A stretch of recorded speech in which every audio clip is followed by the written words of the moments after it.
Greetings. Today we have joining us Ms. Charlie Brown, LCPC, NCC, Lieutenant Colonel, U.S. Air Force retired. She serves as volunteer facilitator for the American Red Cross Service to the Armed Forces and Disaster Mental Health Programs. Lieutenant Colonel Brown will be presenting information on the American Red Cross Reconnection workshops for servicemen and women, veterans, and their families. I'm Ebony Johnson, an Air Force veteran, a member of the HUD Veterans Affinity Group, and currently assigned to the Office of the Chief Information Officer. I will be facilitating this discussion. Welcome, Lieutenant Colonel Brown. Thank you. Thank you for having me. So we'll start right off with the slides. What is the purpose of the Reconnection workshops, and who should be considered for attending this program? Okay, stop just a minute, please.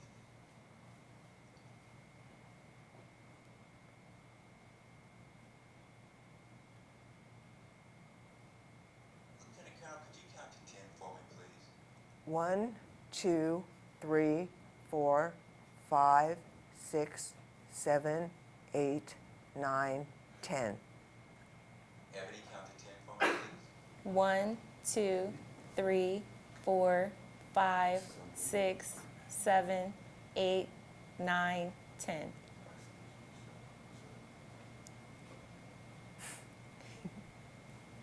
You can get a lot of practice at this. All right, let's try that again. And 3, 2, 1. Cue down. Greetings. Today we have joining us Ms. Charlie Brown, LCPC, NCC, Lieutenant Colonel, U.S. Air Force retired. She serves as volunteer facilitator for the American Red Cross Service to the Armed Forces and Disaster Mental Health Programs. Lieutenant Colonel Brown will be presenting information on the American Red Cross Reconnection workshops for servicemen and women, veterans, and their families. I am Ebony Johnson, an Air Force veteran, a member of the HUD Veterans Affinity Group, and currently assigned to the Office of the Chief Information Officer. I will be facilitating this discussion. Welcome, Lieutenant Colonel Brown. Thank you. Thank you for having me. So we'll get right into the presentation. What is the purpose of the Reconnection workshops? The purpose of the Reconnection workshops, they were originally designed for yellow ribbon events for military members who were deploying or redeploying from overseas areas, that kind of thing. However, they've been expanded and open to veterans and to military family members. The Red Cross also has a much broader perspective on who's a family, so that would include adult siblings, parents, significant others like fiancés and so on. Okay, They would all be welcome at the workshops. that's very good. Now, who are the facilitators for the Reconnection workshops? Every workshop is facilitated by a licensed behavioral mental health specialist. So that might be a counselor, a social worker, a psychologist, or a psychiatrist. And this is very important because although this isn't therapy, sometimes issues come up and we need to have someone who's prepared to deal with that. Okay. Now, for the models or the way the program's laid out, what are the models offered for the program? Okay, so the program is actually set up in 5 modules. Those modules are independent, so you can ask for any one of them or any 2 of them to be done for your group, and they can be done in any order. So even if you were asking for all 5 of them, they wouldn't necessarily have to be done in any particular order. It's what suits your organization and what you need. That's the way we do it. There's no charge for these. They are free. And again, they can be in any sequence at all. Okay. Now, what are some of the topics covered in the Reconnection workshops? Okay, so the first, the most popular one we found is communicating clearly, which has a wide audience, it seems. Then we have one on stress and trauma. We also have positive coping, which includes talking about depression and how you could tell if you or someone else is depressed. It also covers suicide. We have one on relating to children. That seems to be particularly helpful when people are returning from a deployment and are trying to reintegrate into their families and may in fact have a problem reconnecting to their kids. And then we have working through anger. So the children have two different areas. One is communication skills and the second one is coping skills, and they're at two levels. There's one for children and there's one for teens, and we'll talk about that a little bit more, I think. Okay. Now, how long are these workshops normally? The adult ones run 90 minutes, so an hour and a half to 2 hours. Okay. The ones for the children are 60 minutes because it's difficult for kids to sit still, and then the teens are somewhere between 60 and 90 minutes. And these can be done anywhere. You don't need a classroom. We don't even have to be inside. We've done these out in parks. They can be done in a youth center. They can be done in the American Legion. So lots of different places where we can do these workshops. Okay. What are some of the unique features of the program? Even though it's in a group, it's not therapy. And I think that's important to understand. It's a skill builder, and it's interactive. There's no slides, okay? So I'm showing you slides today, but if I were doing a workshop, there wouldn't be any slides. We have handouts, which are there to help the people who are taking the workshop kind of see where the facilitator is going, but it's very flexible, and there's a lot of times when we don't do very much with those handouts, and a lot of it is in a guided discussion kind of format. So it's very interactive, it's small groups, and that makes it a little bit different. There's none of this death by PowerPoint stuff. No one's going to stand up and talk to 60 people. Okay, it's not like that at all. There's confidentiality.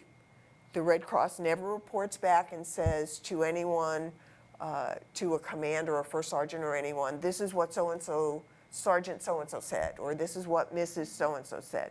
There's none of that. So there's confidentiality in this process and no report outs other than telling some organization, we had 15 people attend. Okay. And that leads to my next question of, is this program designed for individuals or for groups? It's set up for groups, and we can do a small group. We can do as few as 3. Up to about a dozen or so works pretty well.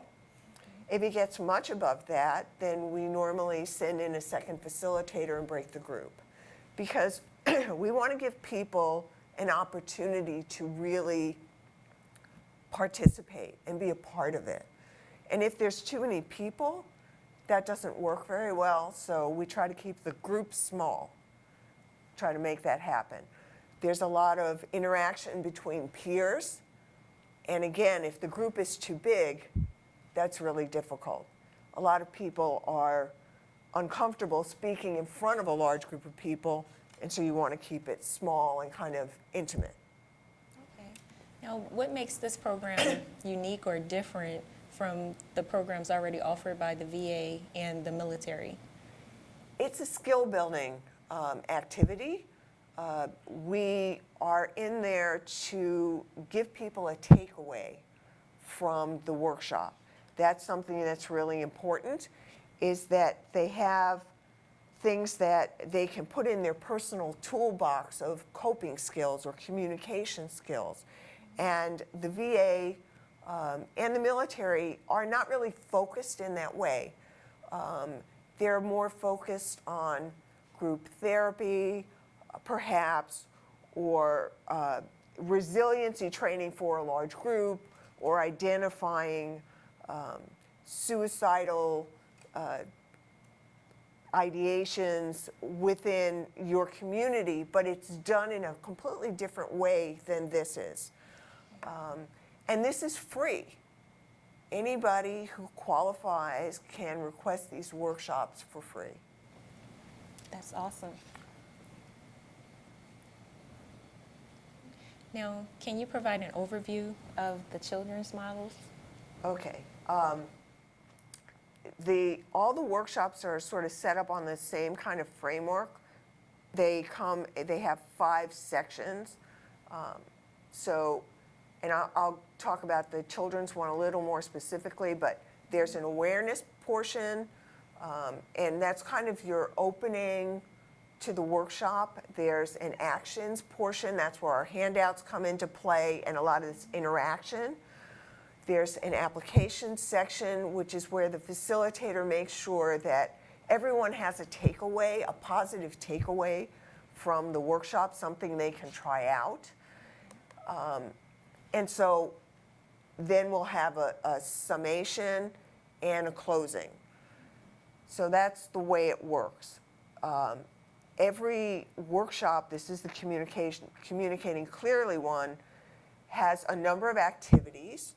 They're never all done in a workshop, so the facilitator will pick and choose from them based on the needs of the group.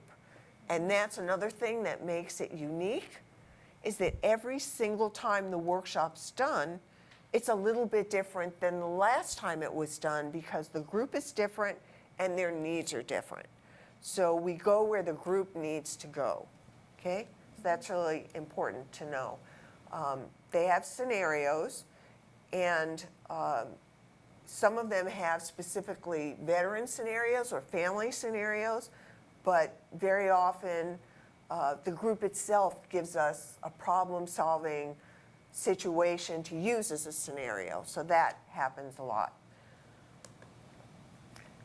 The stress and trauma one is a very popular one. People love the relaxation exercises that we do. Also dealing with sleep issues. Lots of people have sleep issues and so on. So that's a very popular one. Depression, and we also talk about suicide and how to tell if anybody in your life might be considering suicide and then what you could do about that. And then here are the children's modules. And again, we did some significant testing of these before we released them to the field. So the way they are set up, we did a lot of background research to make sure that the modules were going to be based on evidence of what would work best for our kids.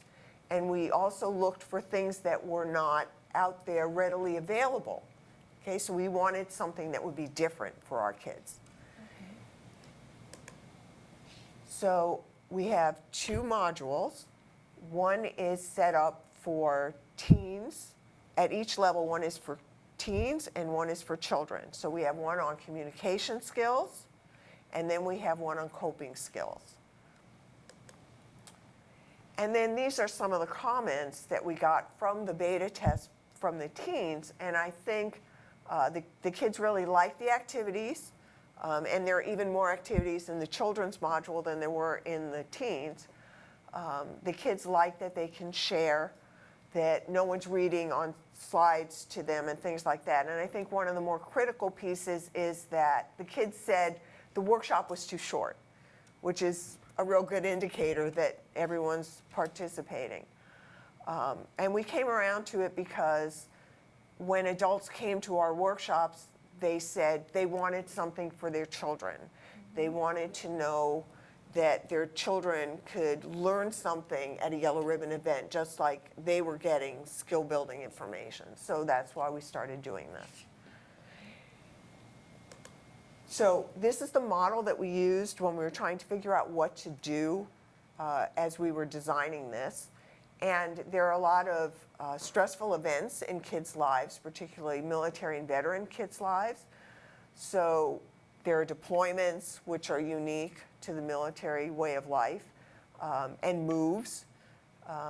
And Bullying comes up sometimes, financial difficulties, lots of things. So how do we help the kids deal with that? And the way we help them deal with that is to build resiliency. And the positive piece to this is that when you have bumps in the road, if you have the skills to deal with them, you're a much stronger adult for that, okay? You're a much stronger teenager, adult going forward. So if we can give you the skills, you can turn all these bumps in the road that you hit into things that will become your strengths, okay? So this is a very positive model, okay? So we want to increase positive thinking. We want to help the kids problem solve better, increase self-control, and then reframe what's going on. It's very easy to take a negative view of things, but we want to help kids, just like we're talking now about looking at stressors from a positive point of view. We have to help the kids reframe those stressors, these moves and other things, into something positive. So the communication counts talks about communicating in your family, in your school, with your peers, and so on. How do you do that? How are you a more effective communicator? Sometimes kids say they don't feel heard in their families. Well, how do you help them find ways to be heard that are respectful and still fit into their own family framework? Okay? So we use these activities. As I said, it's very active to help the kids learn to do these things. And you see there's lots of them, so the facilitator will pick and choose from that based on what the kids are telling us. That's awesome. So this is one of the specific activities that has to do with mindful speaking and listening. And this one is very popular. I use it a lot. I like it because it combines thoughtfulness, thinking about we want to pause and think about what we want to say, with something kinesthetic. So I tell the kids, picture that pause button on your hand. And when you're upset, before you say something, push the pause button and think about it before you say it. And the kids come out and they teach that to their parents. And the parents come back and they say, hey, tell me about the pause button. I want to learn about that pause button. And so this is really nice, and it's the way the kids can teach their parents something that they've learned, and the parents, they can incorporate it into their family communication system. Yes, I really love that concept. Isn't that That's nice? interesting, yes. So, and this fits for work situations too. Sometimes we get upset and we want to say something, hit that pause button before you do it. So then the other one we do is confident coping, and it's really stress management skills for kids. And it's really helpful. Again, as we showed, the kids have a lot of stressors in their lives, so it's really important that we offer them opportunities and skills to deal with those stressors so they can turn the negatives into positives. So these are some of the activities, and again, we pick and choose from them, okay? The kids really like guided imagery, and a lot of them, the one I use with the children has to do with a balloon ride, and I've had the kids tell me, I'd like to go riding in the balloon for longer. So obviously that's a popular one. And we're going to show you one of them. This is the deep breathing activity, because if you breathe quickly, your heart rate comes up, and you tend to feel anxious. You tend to start that fight or flight. So if you can slow down your breathing, you can calm your body, and you can get in a place where you can think things through. So we like these visualizations. This particular one is hot cocoa.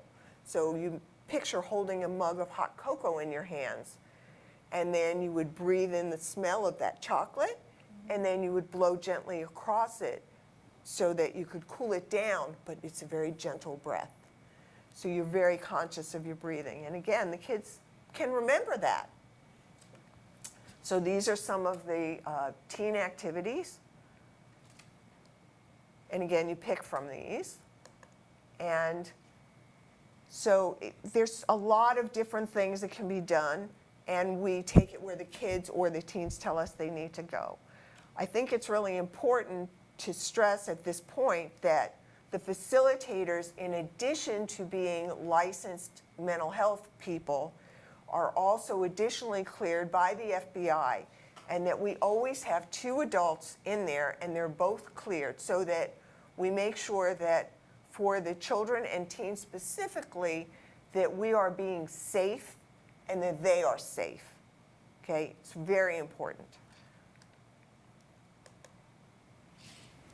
So can you tell us where would one go to find additional information about the Reconnection workshops? So if you're interested in doing this, and these are open to spouses groups, veterans groups, we could go into a hospital and do this. We do all kinds of things. Please look up the information at Red Cross Reconnection Workshops, or you can send a request to reconnection@redcross.org. And if you're here in the local area, our contact is Chris Duffley at redcross.org. So I hope some of you will contact us for more information and possibly to set up your own workshops. Well, thank you so much. And on behalf of HUD and the Veterans Affinity Group, we appreciate your time and appreciate you coming to brief us about the Reconnection workshops. Thank you.